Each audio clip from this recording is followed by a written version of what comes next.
এই দোলে এইভাবে মাটন রান্না করে দেখুন, স্বাদে গন্ধে ভরপুর আর খুবই সহজ পদ্ধতিতে ঘরোয়া উপকরণ দিয়ে আজকের এই মটন রেসিপিটি আপনাদের সাথে শেয়ার করব। এইভাবে একবার মটন রান্না করে অবশ্যই আমাকে কমেন্ট করে জানাবেন যে খেতে কেমন হয়েছিল। খেতে কিন্তু ভীষণই ভালো হয়। নমস্কার বন্ধুরা, মৌসুমি কিচেন অ্যান্ড ব্লগে আপনাদের সবাইকে স্বাগত। তো চলুন বন্ধুরা, আর দেরি না করে দেখে নিন আজকের মাটনের রেসিপিটি। মাটনের রেসিপিটি বানানোর জন্য এখানে আমি 750 গ্রাম মাটন নিয়ে নিয়েছি। আপনারা আপনাদের প্রয়োজন মতো মাটনটা নিয়ে নেবেন।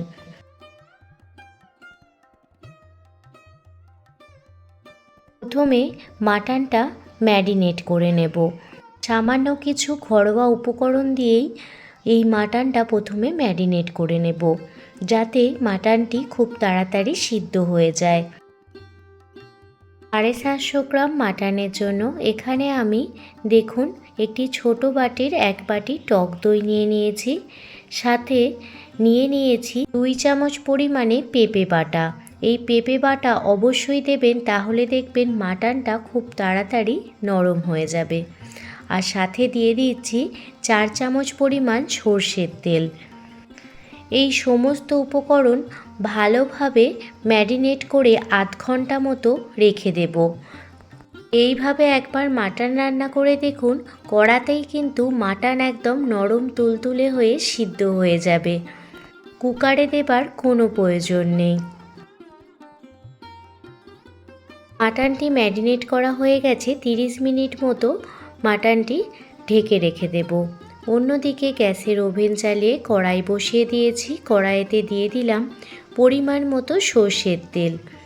তেল ভালোভাবে গরম হয়ে গেলে একে একে ডুমো ডুমো করে আলু দিয়ে দিচ্ছি। এখানে আমি 8 পিস আলু দিয়ে দিচ্ছি। আপনারা আপনাদের প্রয়োজন মতো আলুটা কম বেশি করে নিতেই পারেন। এবার আলুর মধ্যে স্বাদ মতো লবণ আর পরিমাণ মতো হলুদ গুঁড়ো দিয়ে আলুগুলো প্রথমে লাল লাল করে ভেজে নেব। মাটন রান্না করার ক্ষেত্রে আলুর সাইজটা সামান্য বড় রাখবেন, তাহলে খেতেও ভালো লাগবে। মাটনের সঙ্গে যখন আলুটা সিদ্ধ হবে তখন খুব তাড়াতাড়ি গলে যাবে না। ভাজতে ভাজতে একটি মশলা বানিয়ে নেব। সেজন্য একটি মিক্সার গ্রাইন্ডারের পাত্র নিয়ে নিয়েছি। তাতে দিয়ে দিলাম 10 থেকে 12 কোয়া রসুন, পরিমাণ মতো আদা টুকরো করে দিয়ে দিয়েছি, 2টো কাঁচা লঙ্কা দিয়ে দিচ্ছি। ঝালটা অবশ্যই আপনারা আপনাদের স্বাদ মতো দেবেন। আর দিয়ে দিলাম 1 চামচ পরিমাণ গোটা ধনে। এবার পরিমাণ মতো জল দিয়ে একটি স্মুথ পেস্ট দেখুন বানিয়ে নিয়েছি। অন্যদিকে দেখুন আলুগুলো লাল লাল করে ভাজা হয়ে গেছে। একে একে আলুগুলো একটি পাত্রে উঠিয়ে নিচ্ছি। নেই দোল পূর্ণিমা, তাই দোল পূর্ণিমার দিন খুব সহজ পদ্ধতিতে এইভাবে মাটন বানিয়ে সবাইকে খুশি করতে পারেন। বাড়ির সবাই দেখবেন চেয়ে চেয়ে খাবে, এতটাই টেস্টি হয় এই মাটনের রেসিপিটি। আলুগুলো ভেজে তুলে নেওয়ার পর ওই তেলের মধ্যেই 2টো তেজপাতা, 2টো শুকনো লঙ্কা, দারুচিনি, এলাচ, লবঙ্গ দিয়ে দিলাম। ফোড়নটা প্রথমে কিছুক্ষণ ভেজে নেব। ফোড়ন থেকে সুগন্ধ বের হতে শুরু হলে 5টা মিডিয়াম সাইজের পেঁয়াজ ঝিরিঝিরি করে কেটে নিয়েছি আর সেটি দিয়ে দিলাম। প্রথমে পেঁয়াজটা ভালোভাবে ভেজে নিতে হবে। গ্যাসের ফ্লেম মিডিয়ামে রেখে পেঁয়াজটা ভেজে নেবেন।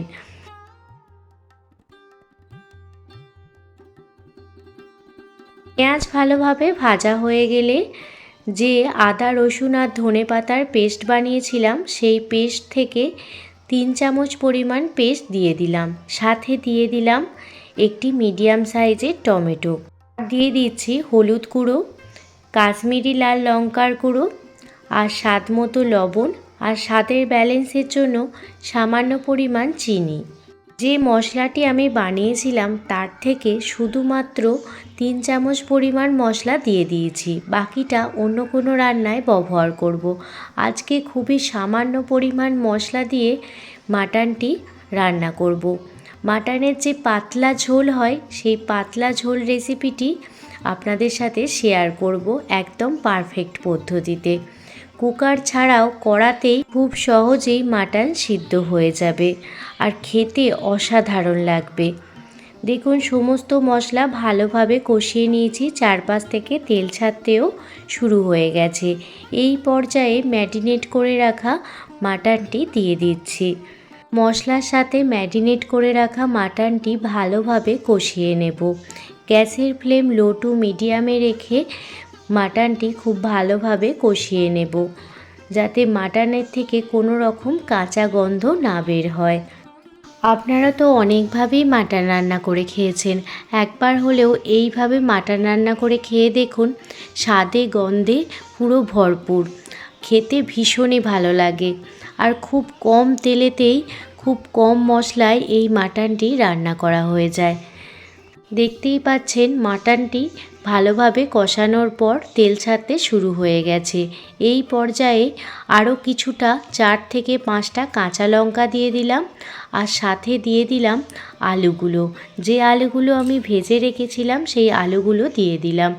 এবার আলুগুলো মাটনের সাথে ভালোভাবে কষিয়ে নিচ্ছি, যাতে আলুর ভিতর মশলাটা ভালোভাবে ঢুকে যায়। মশলা কষানো একদমই হয়ে গেছে।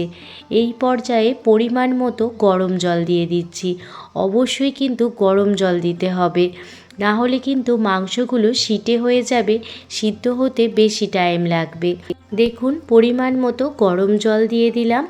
গরম জল দিয়ে দেওয়ার পর ভালোভাবে মাংস এবং আলু মিশিয়ে নিচ্ছি। একবার এই সময় লবণটা চেক করে নেব যে লবণটা ঠিকঠাক আছে কি না। লবণটা কম মনে হচ্ছিল, তো সেই জন্য আমি আরও কিছুটা পরিমাণ লবণ অ্যাড করে দিলাম। যেহেতু আজকের মাটনটি একদম ঝোলঝোল করে বানাবো, তো সেই জন্য জলের পরিমাণটা সামান্য বেশি রেখেছি। আপনারা আপনাদের প্রয়োজন মতো জলটা দিয়ে দেবেন। এবার ঢাকনা চাপা দিয়ে আধ ঘন্টা মতো ঢেকে রেখে দেব। আধ ঘন্টা পর ফিরে এসেছি আর আপনাদের দেখাচ্ছি। দেখুন মাটনের ঝোল একদমই রেডি হয়ে গেছে। মাটনের যে চর্বি আছে সেখান থেকে অনেকটা পরিমাণ তেল বের হয়েছে। দেখতেই পাচ্ছেন হাড় থেকে কিন্তু মাংসগুলো আলাদা হয়ে যাচ্ছে। শুধুমাত্র এইভাবে ম্যারিনেট করে মাটনটি বানালে খুব তাড়াতাড়ি মাটনটি সিদ্ধ হয়ে যায় এবং কড়াতেই সিদ্ধ হয়ে যায়, কুকারে দেবার কোনো প্রয়োজন নেই। গ্যাসের ফ্লেম বন্ধ করে দিয়ে এবার গরম মশলার গুঁড়ো ছড়িয়ে দিলাম। এখানে আমি দারুচিনি, লবঙ্গ, এলাচ, জায়ফল আর জয়িত্রী শুকনো খোলায় ভালোভাবে ড্রাই রোস্ট করে মিক্সিতে গুঁড়িয়ে নিয়েছিলাম, সেই মশলাটি এখানে দিয়ে দিলাম। আজকের এই মাটনের রেসিপিটি আপনাদের কাছে কেমন লাগলো অবশ্যই কমেন্ট করে জানাবেন। যদি ভালো লেগে থাকে প্লিজ একটি লাইক, কমেন্ট, শেয়ার এবং সাবস্ক্রাইব করে আমার পাশে থাকবেন। মাটনটি আমি বাসমতি রাইসের সাথে সার্ভ করেছি, তো আপনাদেরও দেখাবো যে মাংসটা কত সুন্দর নরম হয়েছে আর আলুগুলো একদমই হাতে দেয়া মাত্রই ভেঙে যাচ্ছে। কতটা নরম সফট হয়েছে দেখুন আলু, এবং মাংসটাও খুব নরম হয়েছে, একদম হাড় থেকে ছেড়ে যাচ্ছে। এইভাবে একবার মাটন রান্না করে দেখুন, বাড়ির সবাই দেখবেন তৃপ্তি সহকারে খেয়ে নেবে। সবাইকে জানাই আগাম দোল পূর্ণিমার অনেক অনেক শুভেচ্ছা। সবাই খুব ভালোভাবে আনন্দ করুন, রং খেলুন, কিন্তু কোনো পশু পাখির ওপর রং দেবেন না, তাতে ওদের অনেক ক্ষতি হয়ে যায়। আবারও কোনো দিন অন্য কোনো রেসিপি ভিডিও নিয়ে আপনাদের সামনে হাজির হব। ধন্যবাদ।